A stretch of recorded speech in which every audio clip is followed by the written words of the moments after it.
Good evening and welcome to the Unprofessional Professional Sports Podcast. I am BA with James J. Trey Martin and Keith Engel, TGI Sports Talk.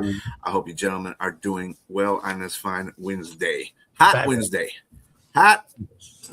Summer is coming and it's coming with a vengeance. Let me tell you. It is hot here, I can tell you. I'm sure it's hot where James is as well. 92 degrees when I got in the car to head home. So, yeah.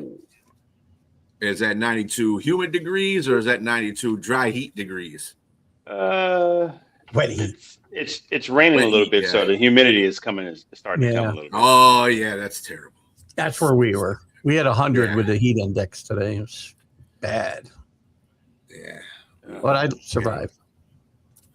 But the silver lining is that I no longer live in New Orleans. So, yeah.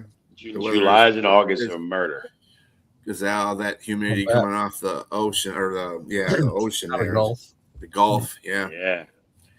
6 feet below sea level. Okay. If you didn't know, there's a NBA Finals game being played tonight. What? If you don't know, then you ain't been tuning into any New York media. Let me tell you. What? Hey, to your point, Keith, I just read this too. The NBA ratings for Game 3 was the most watched since 1998. Up to 159% from last year watching the play. That's more than Game 1. Game 1 was 100% up. So that's even more. Yeah.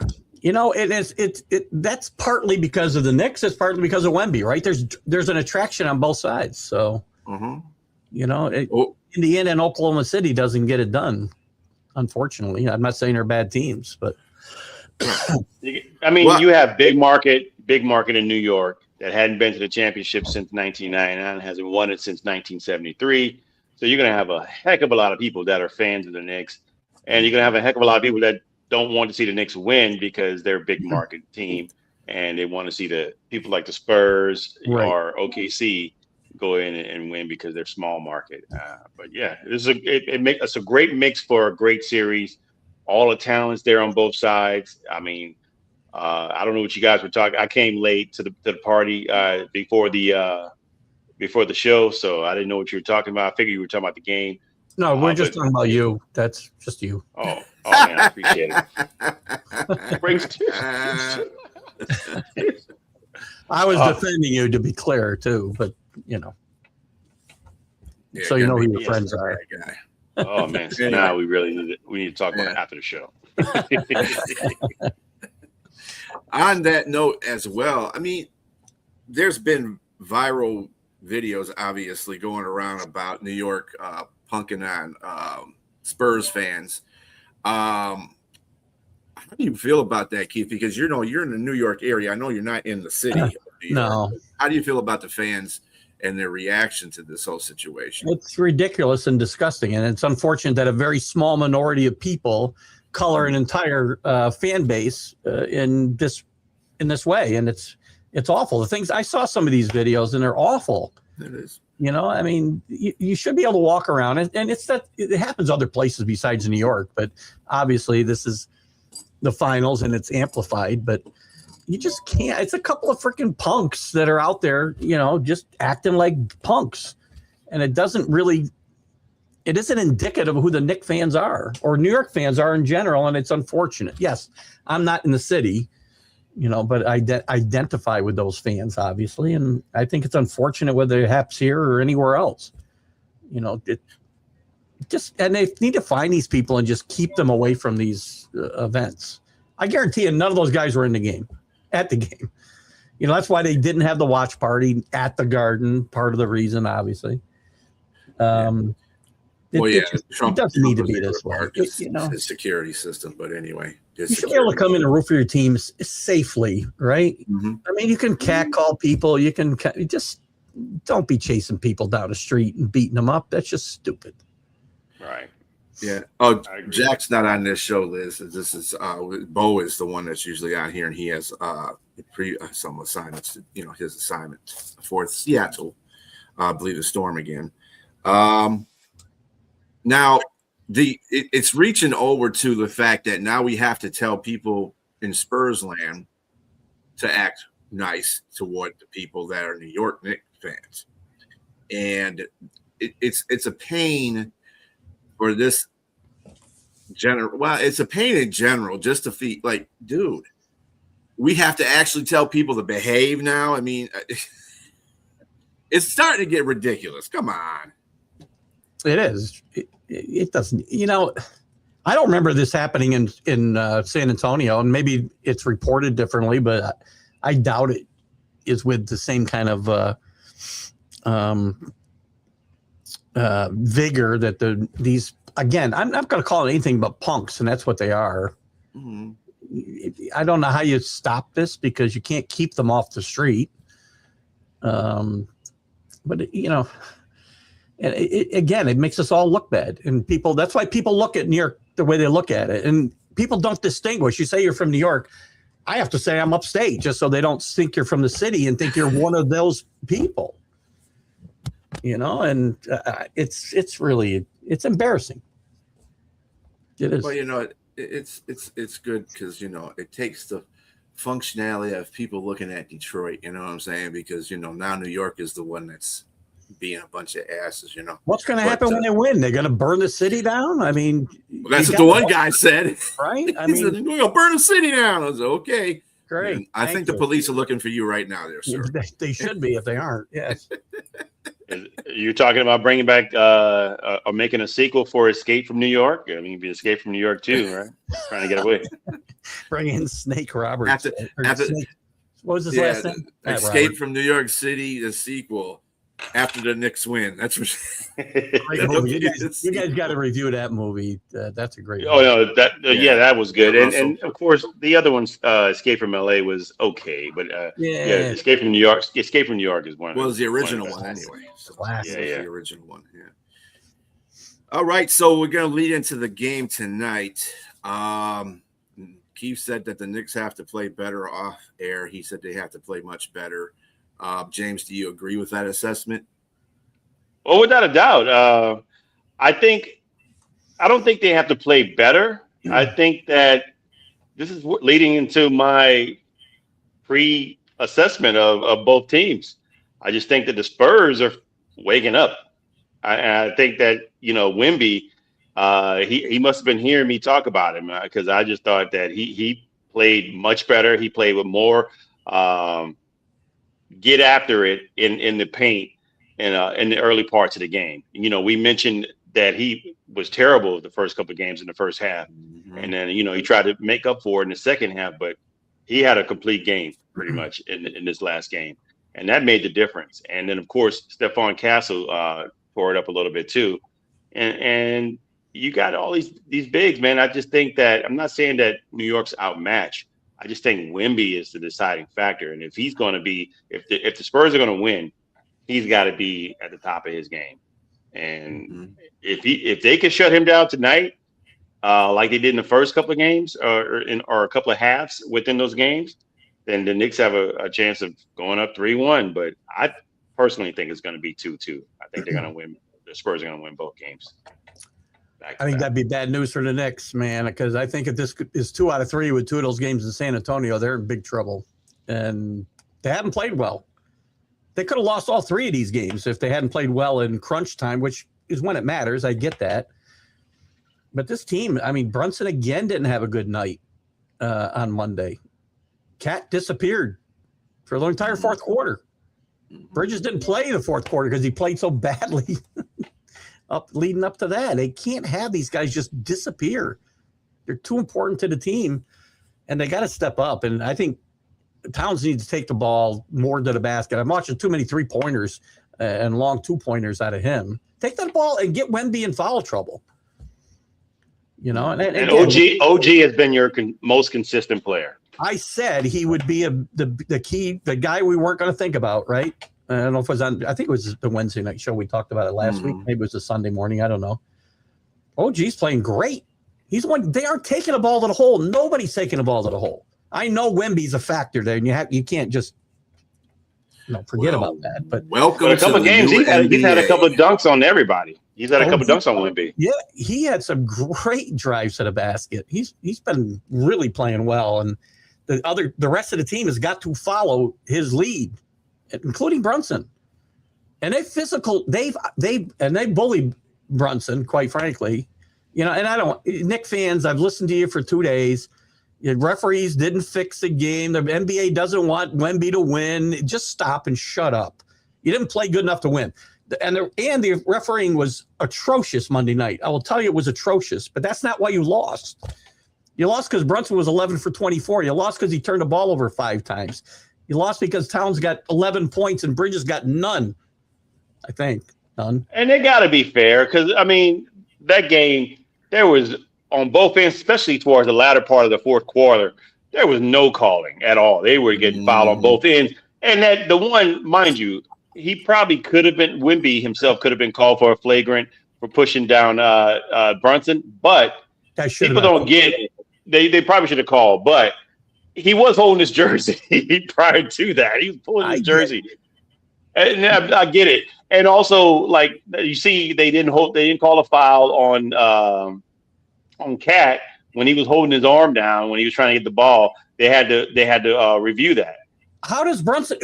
None of that happens. No flagrants there, but Brunson gets a flagrant on him when a guy comes down on top of his foot on a 3-pointer.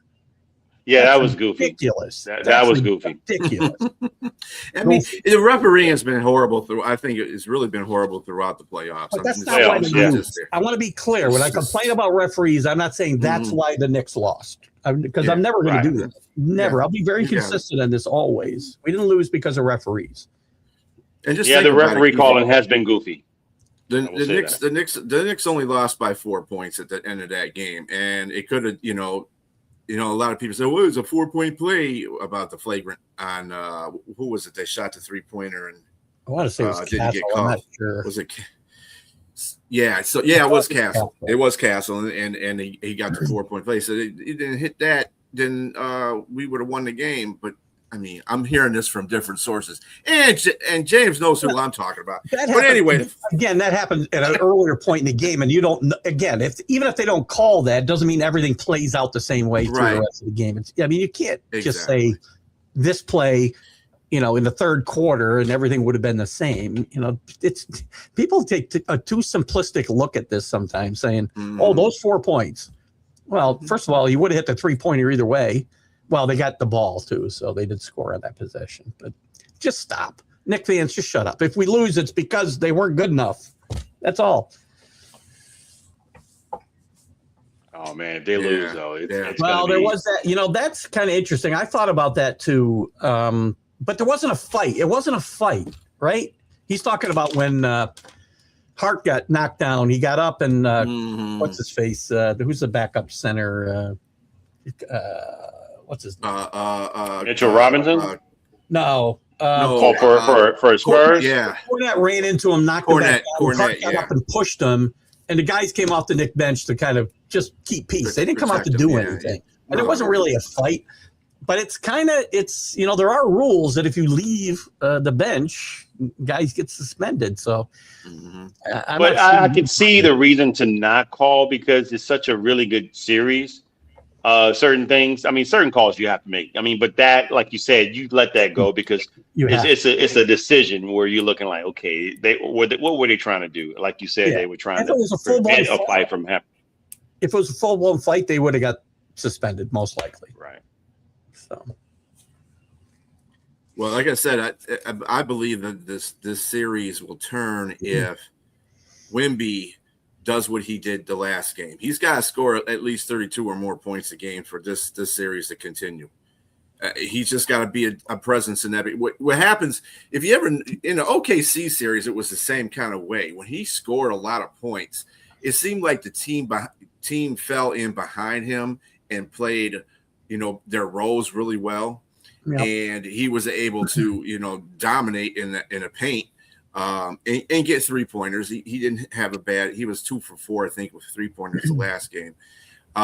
He had a good hot shot percentage too. So, as long as he scores 32 or above points, they're going to win games because that's this domination. For him. And it sparks his defense too, because you saw some of those. He had some special blocks, that were like crucial blocks at the right times. Right times, yeah. He's really shown what a great player he is, and he did certainly Monday night. But I just don't. He needs to stop the chippy stuff. He doesn't need to do that stuff, and he's going to get himself a reputation that I don't think maybe he's going to like it. I don't know, but I don't like some of the stuff he's pulled at different times during his playoff, not just in this series, but even prior, obviously. Gets the T-Wolves with the elbow. I mean, there's too much. A lot of the old players, they're actually cheering him on a little bit. This isn't hitting guys hard though, James, on like a layup. It's not part of the game. He's doing things outside of the game. The elbow wasn't really necessary against the T-Wolves, right? Remember that? Oh yeah, he knocked. And the thing with Brunson wasn't even part of a basketball play. They're just kind of jostling, and he's got to, throw him to the freaking ground. I mean, we don't need that. Yeah, he really does got to watch his elbows, because he almost knocked his own player out. Castle, who was right there at the same time. I was like, dude, man, you got some big elbows. That's 7 foot. That's 10 feet of elbows coming at you. You can't be swinging those things, man. I mean, I'm fine with physical play, right? I mean, again, when the Knicks were in the finals the last couple of times, that was a very physical team. And the game was a little different then, obviously, too, in the 90s, right? 80s and 90s. Well, I think it's a combination of that and the fact that he feels he's got a chip on his shoulder. He's young. He's not mature enough to understand certain things. And so you got to look at it from that perspective, too. I don't think he's going out there to be dirty. I don't think he's going out there to do any of that kind of stuff. I think he's just trying to make himself known in the presence of what's going on. So, like he's not already known. 7'4". I can't really figure out what was going on when he was laughing after he threw Brunson to the ground, because Brunson got up and it looked like he was chasing him down, trying to get in his face, and Wemby's laughing away. I think he's laughing that a little guy is coming up to him to bark at him. That's kind of funny. I mean, when he laughed, he's like, "Oh man, it was." This is like a true David and Goliath situation with the New York Knicks and San Antonio, or like Spike from Tom and Jerry with the mouse coming up to him. It's like, well, sit down. Get out my way. All right. So, do we have any predictions tonight? Who do you think is going to win, Keith? We'll go with you first. I got to pick the Knicks again. All these predictions are sometimes a little more heart than head, because the Spurs are really good, and the Spurs now have their confidence back. And would I be surprised if they won tonight? No. But I think it's important the Knicks win this game. Probably important for both teams. I'm not saying it isn't, but I'm not sure they win the series if they lose tonight. So got to win tonight. I need Bridges to play well like he played in Game 2. I need Cat to get back to where he was and be a factor in the fourth quarter.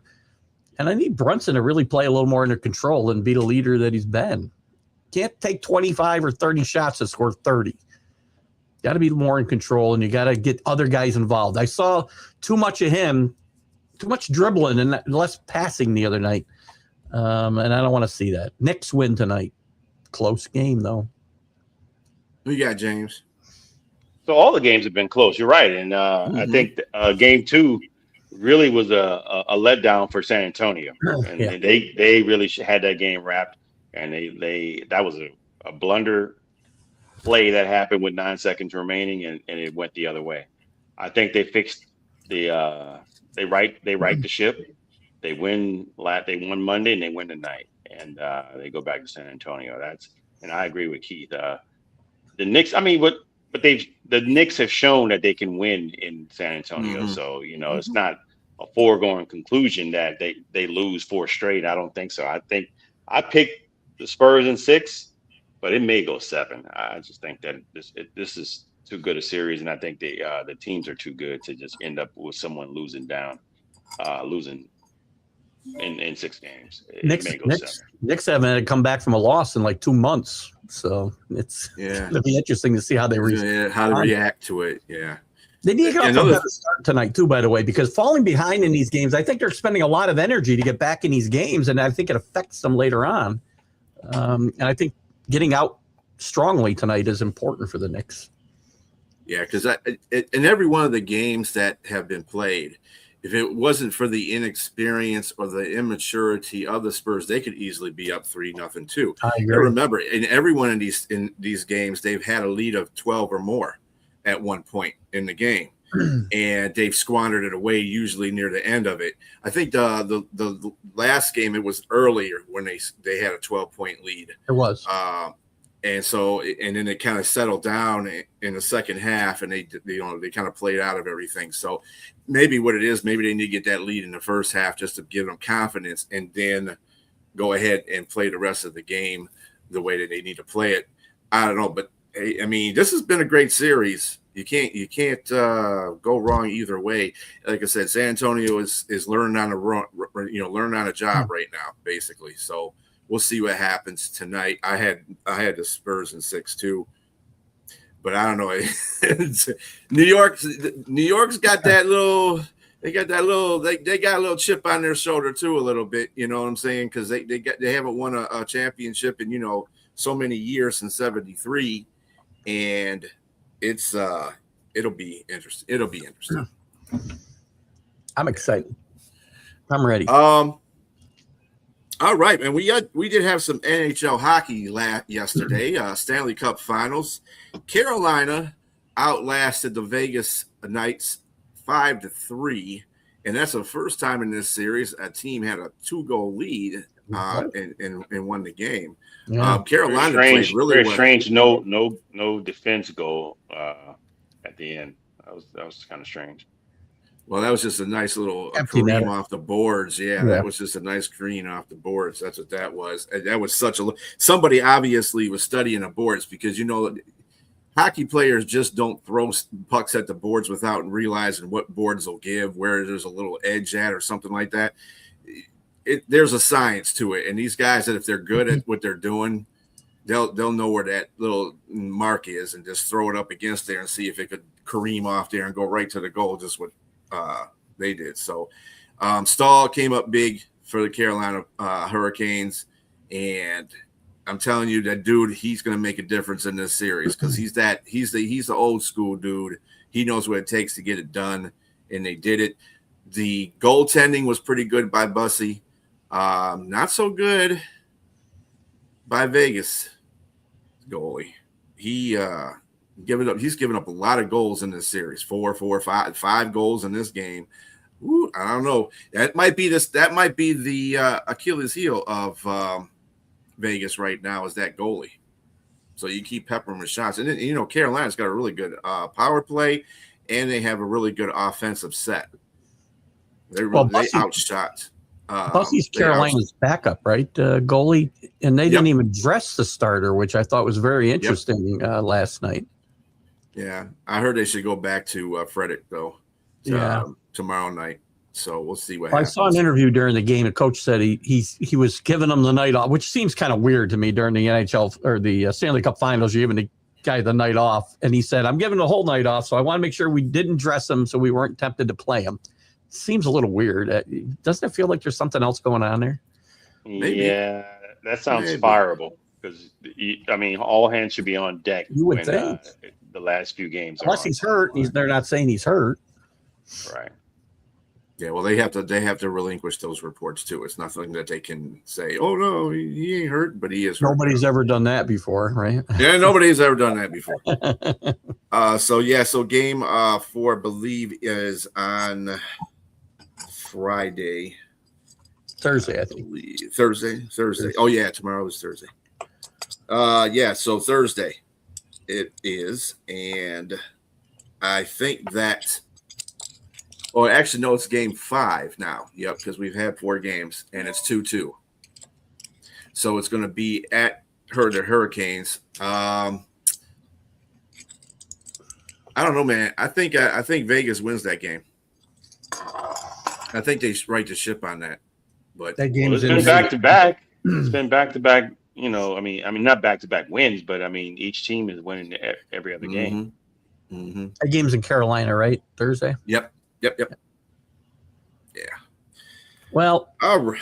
I'm still rooting for Vegas, because I think this is the perfect John Tortorella story. I'll say it one more time. He comes in there with 8 games left, wins the Stanley Cup, and gets fired in the offseason. Perfect John Tortorella story.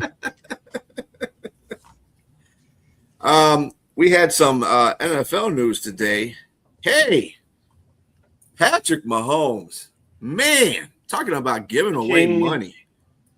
Got extended for another 2 years for $239.5 million. The extension makes his contract the first NFL valued at $500 million. Mahomes will get $64 million annually, which is another NFL record, besting Dak Prescott's annual contract of $60 million. How we feel about that?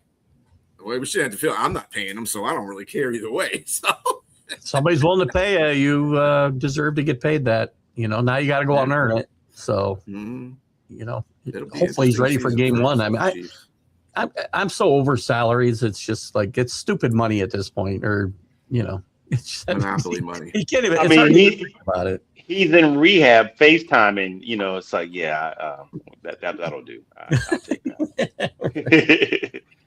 I mean, it's crazy how much money is out there. That this, like what you just said, I'm going to piggyback off of that in regards to whatever somebody's willing to pay you. But you got to look at when we talk about stupid money, what somebody's getting paid. Imagine a guy that's writing a check. I remember Chris Rock told a joke about that old decrepit old man that's telling the players at the time they had rims that spin. He's like, go on and get your little spinning rims and have fun with that. That old decrepit guy that's writing the check. He said Shaq was rich. He said the guy who wrote his check was wealthy. There's a distinct difference. And so that money that's coming from the guy who's writing the check, who's saying he can afford to pay Patrick Mahomes $239 million through 2033. And then I don't know how old he would be then. But I mean, my question is, you mentioned, is it worth it? I mean, this is a guy in his short career has been to 5 Super Bowls, won 3. You just can't argue that. That's and how much money have they brought? I'm pretty sure he's brought a lot of money, merchandise, everything. So you got to pay the guy. There's only one Patrick Mahomes in it. I mean, do I think he's still the star quarterback of the face of the football? Yes, I still think he's the face of football. He's had some couple down years, but again, they didn't get to the playoffs last year. But the year before that, they were in the Super Bowl because of him. Because of him, team's not as good as it was when they were winning Super Bowls, right? So correct. So you got to look at it like this too. He's still statistically one of the top 3 quarterbacks in the league, statistically.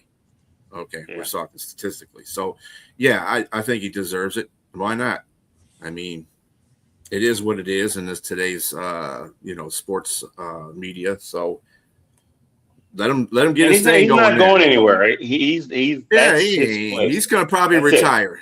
Mm-hmm. Yep. That's the other thing. When you think about the worth, right? Again, you're worth what somebody's willing to pay you, and it's not like he held a gun to anybody's head. They just gave it to him. He didn't threaten to leave, ask for a trade, or they know what he's worth to them.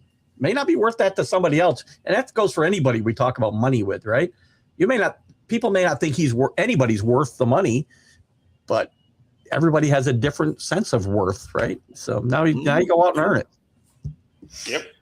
And he's really going to have to earn it probably more towards the latter part of his contract. I didn't really look into details to see where that incentive-based part come, but I'm probably sure that it's towards the end when he's getting older and you got to get some of that money that come in when you're not as athletic as you were, so we'll see. But I'm glad for him. I think that's a lot of money, and he's gonna be close to $1 billion at some point. I mean, with all endorsements and everything else. So that's wow. Hats off to him. I need to go back to the drawing board. His family is going to have generational wealth. That's for sure. I think they already have it. So yeah. General manager showing for the Giants expects Neighbors to be ready week 1. Of course, you notice I said general manager. So I didn't say anybody else on the team said he expects to be ready for week 1. The GM expects him to be ready for week 1. That's kind of I don't know if that's trying to squinch some fires that might be starting up with his injury. But Harbaugh said hopeful. Harbaugh said he's hopeful that he's ready for week 1. So that's a little. Yeah, hopeful. What the coach says it. That's who I want to believe. You know what I'm saying? You know what? These moves that they've made at wide receiver the last couple of weeks just, to me, scream they don't think he's going to be ready for week 1. Yeah, I want him to be ready for week 1, but I mean, when you have a secondary like cleanup surgery, you know, whatever that was supposed to be, that sounds to me like maybe there's some regression there, and you know, they didn't quite go according to plan within the time span that they were expecting, and so a lot of warning signs if you're a Giant fan, I think.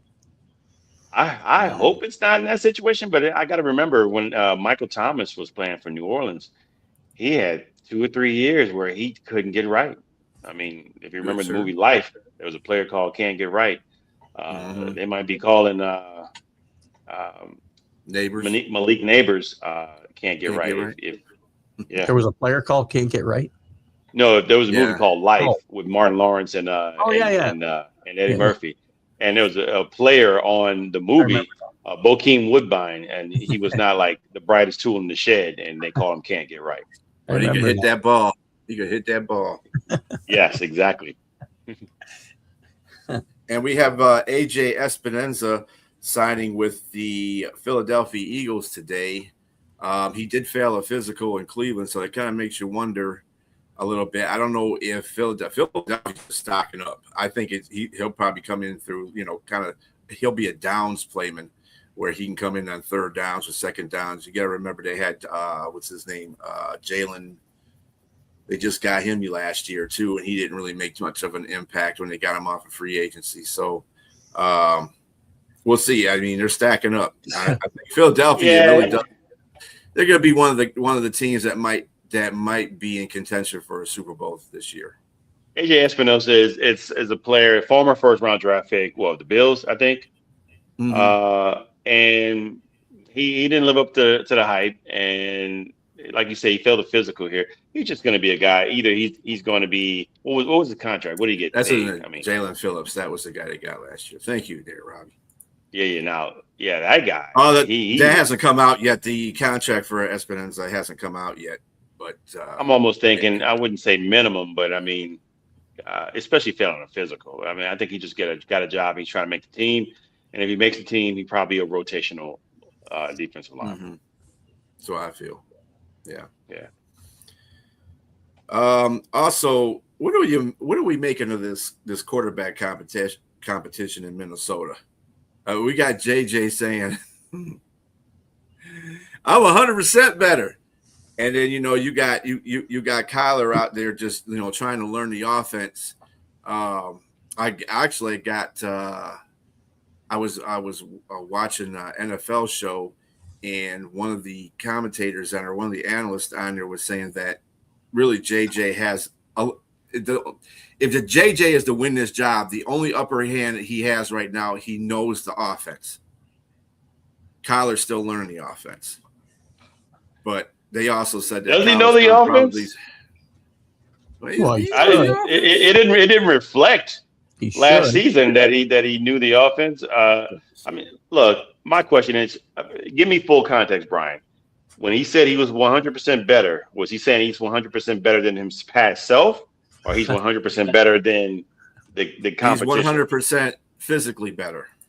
Gotcha. Okay. I said before I'm in my wiser years now. I said before I start lighting the fuse that's very short, let me not go off on this kid and just say that I'm like yes. I think that okay, fine. He's 100% better. I hope so, and I don't think the receivers that didn't quite get the balls from you would like to agree with that. Justin Jefferson, like you mentioned, JJ.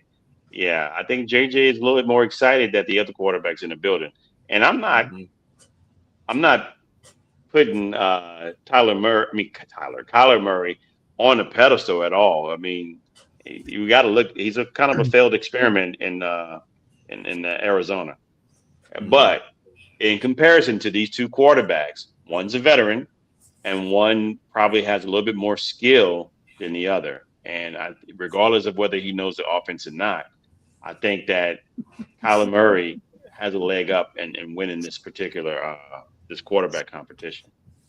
I'm not sure if it's real competition at all, but I think J.J. McCarthy still has some potential to be, we expect so much out of these guys out of the gate, and it's not, and some guys can do it. Some guys can perform and live up to those expectations, and some guys can't because they're just not ready and they need a little bit more hand holding and getting them prepped, and they don't get a chance. There's a lot of quarterbacks that wash out of this league that never really got a chance because they expected them to perform right away, and they get colored a certain way. And and he may not be any good. I don't know, but we may never know either. So give him a chance. My defense for J.J. McCarthy is he got put in a bad situation in the first place. For sure. First of all, you get drafted way too high. You shouldn't have been drafted in the first round that high. Then you come in here and then Minnesota drops the ball. That's the reason why their GM is gone now. But they dropped the ball and let Sam Darnold go. Sam Darnold would have been perfect to be one more year, though. So once JJ got better from his injury, he could learn behind Sam Darnold. JJ's not a guy is a start day one quarterback. He's a guy that's got to learn. Absolutely. He's not Tom Brady. He is not Patrick Mahomes. He ain't gonna be coming in there right away and getting you guys wins. It's not happening that way. He's not that type of quarterback. He's a starting quarterback. He's not an elite quarterback. He might not even be a good quarterback, but he is a starting caliber quarterback. He has to get that education under a veteran quarterback and just chill. Stop throwing him out there for that. And see, it looks bad on him. Because when he gets put in those situations, of course, he's not understanding certain concepts, and then he throws an interception at a bad time. He holds the ball too long. Oh, he sucks. No, he don't suck. He's just in a bad situation. There's a lot of quarterbacks. I can tell you a lot of Lions quarterbacks that we left to the wayside that became better quarterbacks, but we done screwed their whole career up because they didn't know how to do anything with the quarterback. So the Vikings know better than anybody too, Brian, because they saw what Sam Darnold could do once he finally developed and got a little bit of good tutelage. He became a pretty good quarterback in this league, right? After 5 years in a wasteland. Yeah, some guys just take a while to develop. 14-3 to Super Bowl winner, right? Yes, but that's where Minnesota dropped the ball. They should have paid Sam Darnold and kept him there. Because now they see, and then you're on the outside looking in, you seeing this guy win a Super Bowl the next season. I'm gonna say that Sam Darnold, like I said, he should have been the actual starter and remained in Minnesota. But at the same time, you still got to blame Minnesota for also drafting J.J. McCarthy too high and giving up a little bit too much for him. This happens with a lot of guys, right? A lot of guys. Daniel Jones. Again, Daniel Jones' career might have gone a whole lot differently if he hadn't been picked 6 in that draft. Because not so much would have been expected out of him right away. He may not have waited all that time. I think that's what's going to inevitably ruin Richardson too. I think so too. Yeah, he got picked way too high. He shouldn't have been picked that high. He has gifted athletic experience. Let me tell you, but formulating the game plan and everything like that has got something he has to learn, and he hasn't done that yet. He still has to learn where the blitz is coming from. He's had very few snaps in college too as a starter. That's what I'm saying. Yeah. They got to be mentally strong too. If they aren't mentally strong and mature, then they're going to lose their confidence and they're going to wash out. I mean, how many guys Zach Wilson, maybe he would have been horrible the whole time, but Zach Wilson gets drafted too early, gets thrown into the mix at the Jets, and they put him in a situation that there was no way he was ever going to succeed, and his confidence gets beat up, and now he's just a journeyman. Maybe he always would. Who still has some talent. He does. I will say he has some arm talent. He just there's a lot of guys. Maybe he also has. Rambo had talent too, but he also had PTSD. So maybe he's got that from being with the Jets. So. With the Rambo reference, look out! All right, that's good. I can understand that one. Yes, that's exactly where he's at. He needs to be. That dude, he messed that whole organization. He set that organization back at least 2 years because That dude just stunk. Hey, World Cup starts today, and the favorite in the World Cup is Spain.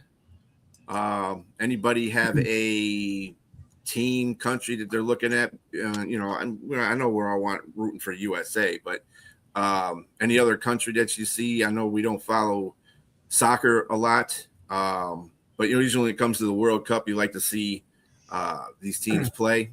Anybody got another favorite besides USA? Maybe I played golf with a guy visiting his daughter from Korea today, so I'm going to root for South Korea against Czechia. So I have no other reason other than the fact I played golf with him today, rode in the cart with him, and didn't understand a word he said, and he didn't understand a word I said, but we figured out that he's rooting for South Korea in a World Cup. Golf is universal.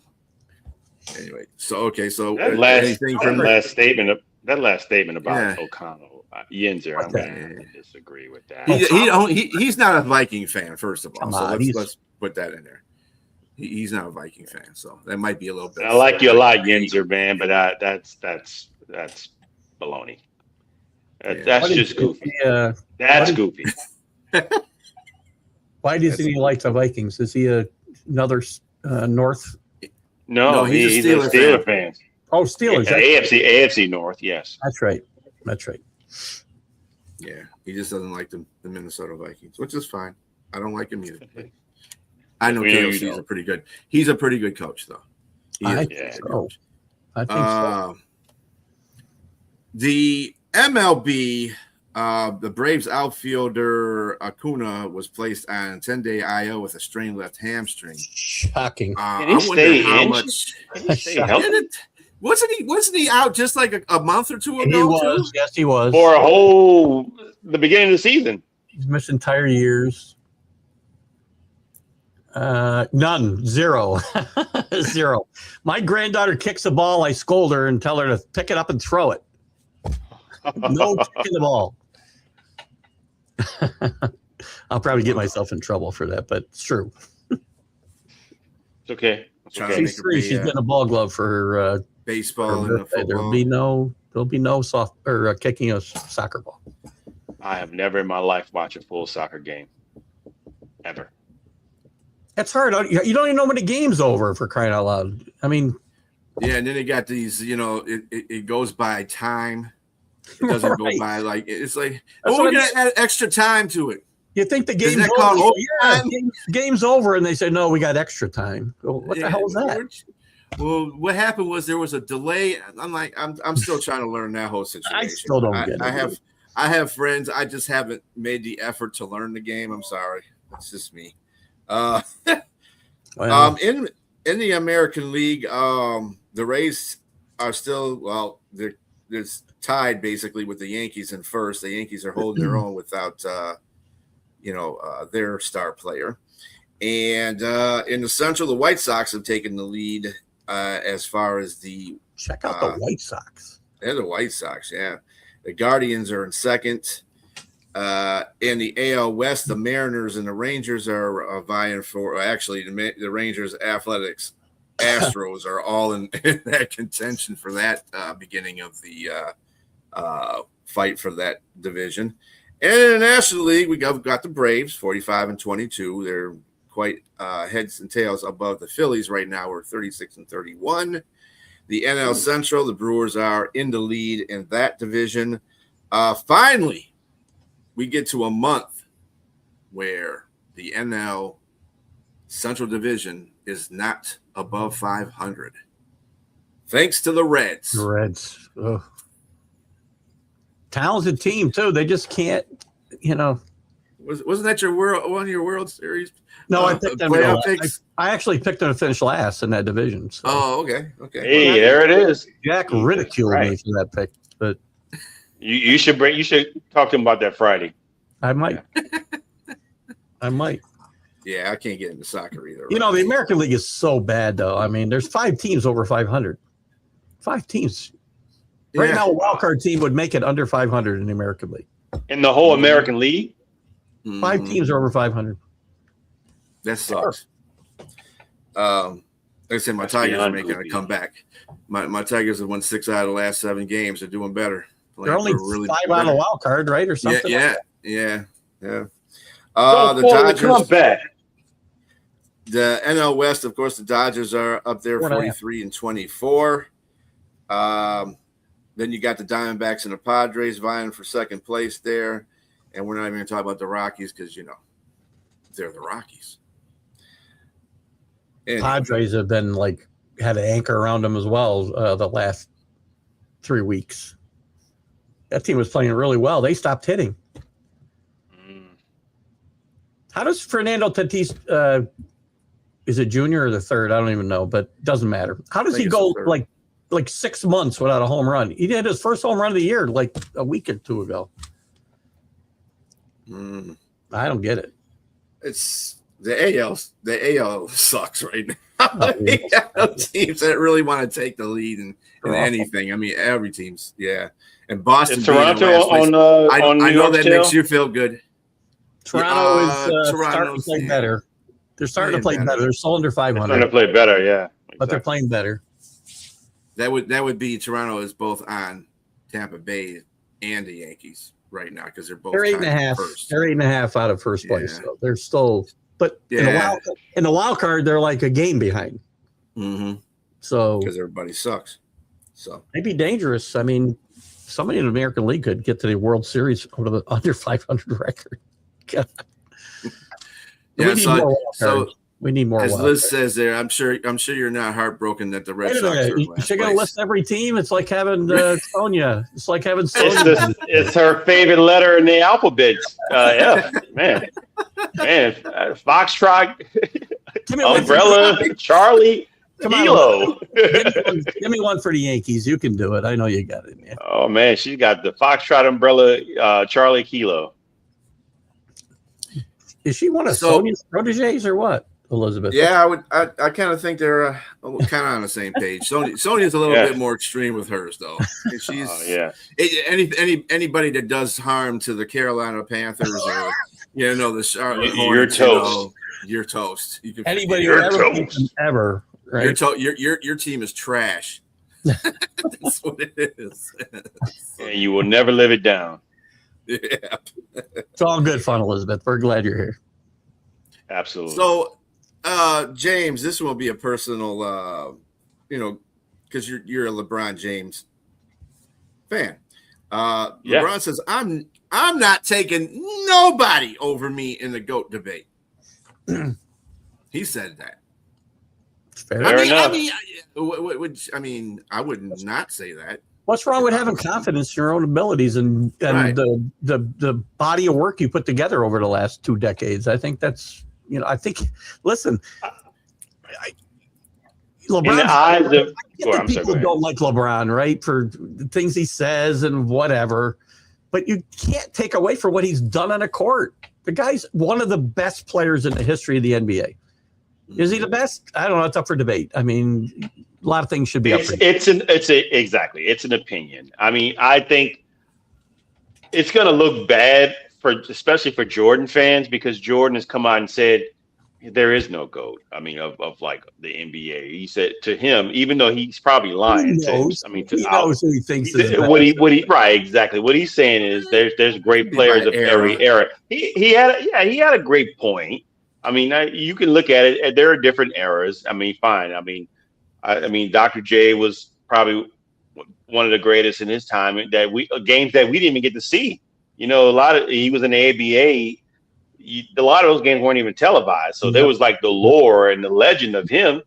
And then of course you have Michael Jordan come along. Then you got a cult following of Kobe Bryant. People think. I mean, and to be fair, he got 2 championships without Shaq, and he got 5 total. So for one team, and then LeBron comes along. I mean, and he does what he does: 8 straight finals with 2 different teams, which is unreal.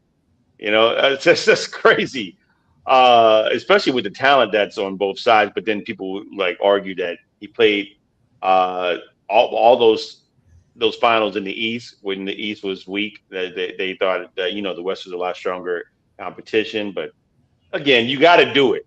That's the thing. You got to be able to get there. So, hey, This is opinion. I think Yes, everybody should have their opinion. It's all opinion. Right.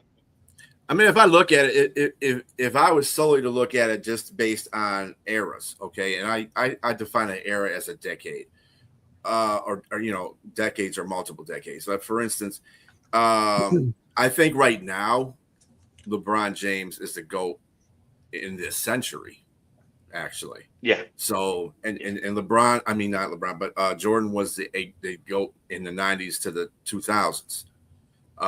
Before that, you can make your case who that would be. Magic, Abdul, anybody. Bird. Bird. You know whose name never comes up, and I've had this debate a couple times the last couple Sundays on my show, is the most underrated. I've determined this is it's not scientific. It's only based on conversations from the last couple of weeks. The most underrated player in the history of the NBA is Tim Duncan. We never talk about Tim Duncan being the GOAT. Mm-hmm. 5 fundamental. 5 championships, yeah. The most fundamentally sound player that I've ever seen in my lifetime. We never talk about him being a GOAT. Oh, he was great. Should be in the conversation, right? If I had a debate with one of my friends a while back, and I shocked him, I stunned him. I said, "Why are we talking about LeBron James and Michael Jordan when Kareem Abdul-Jabbar's name probably should be in the mix somewhere?" And not just basketball, NBA. We're talking about basketball lore all the way through his whole career. He's won championships. I mean, and he's been great, and it never stopped.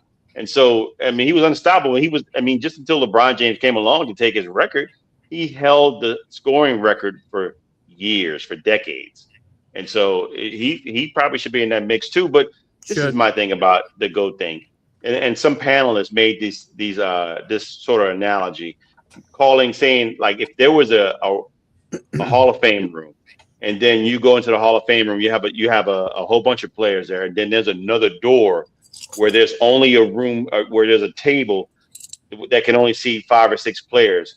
Would LeBron James be at that table? And most of them said yes, but Jordan will be at that table. Kareem Abdul-Jabbar will be at that table. Several players that are just like the elite of elite players will be at that table, and nobody else can sit at that table. So that's, to me, I like that analogy. That's fair, because it's hard to pick somebody when they didn't even play each other.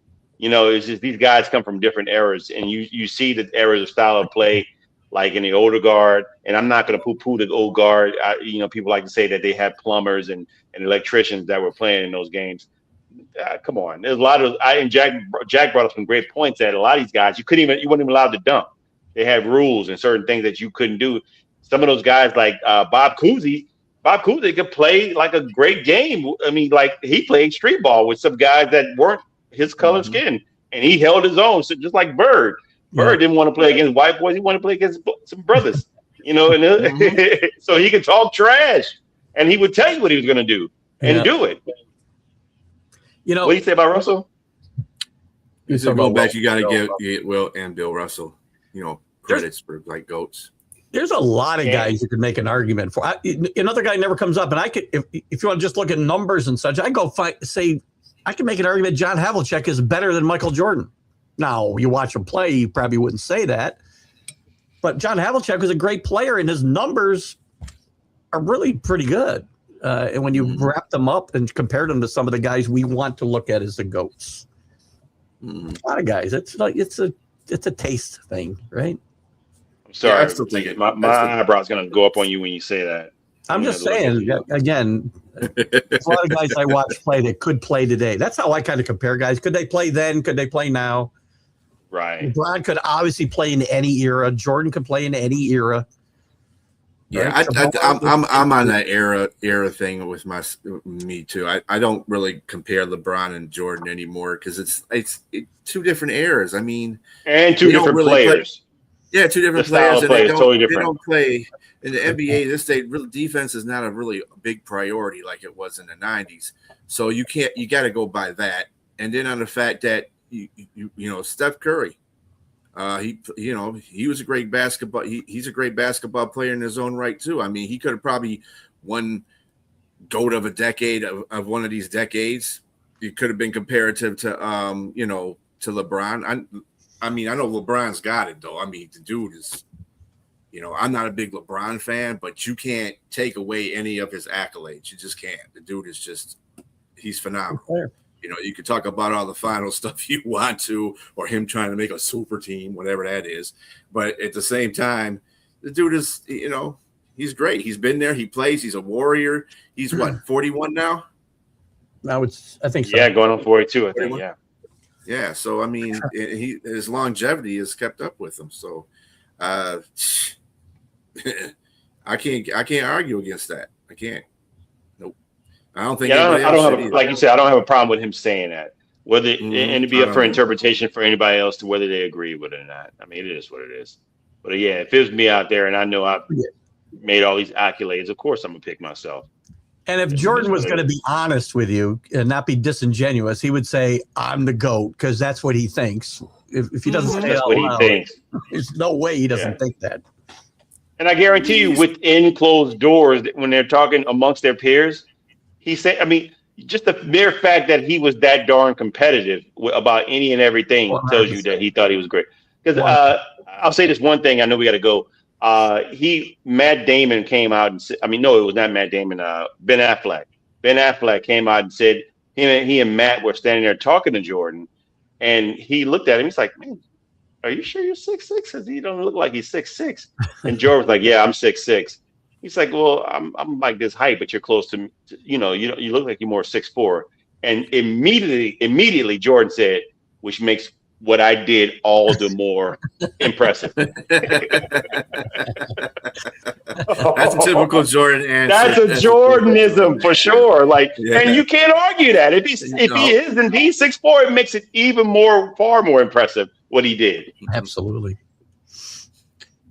And on that note, Keith Ingle will be up after this with the TGI Sports College Huddle. What you got going on for that? We're actually off tonight. We're we're going to start our little summer hiatus because college sports has gotten a little flat. So we're starting our. No, you can't talk a whole hour about Sorsby. I probably could, but I don't want to. Not just that. I'm glad I thought we were going to talk about that, man. What do you guys feel about Texas Tech? Shouldn't even be playing. I mean, I don't get that. How can any judge say he can go back and play in the NCAA after he not only bet on his sport, but bet on the team he was on? I'm sorry. I don't understand it at all. Not at all. Well, and then the AD is like, well, he didn't murder anybody. Oh, okay, that's fine. Like that's the bar. Sweet. He says they're not the ones that have any legal, of him going back into college. Their job is to make sure he's rehabbed and recounseled, for them to play him. Of course, they're going to say that. And dude's a pretty good quarterback. He's about the only thing they got going for Texas Tech. It's not like you let the air out of footballs or anything. Jesus. Somebody's still bitter. But anyway, people, thank you for joining us in the comment section, viewing us. We will be back next Wednesday at 6 p.m. Eastern Standard Time. Maybe Bo will be back with us at that same time too, if he doesn't have another Seattle thing to go to. But other than that, everybody have a good rest of your week. See you later. Bye-bye.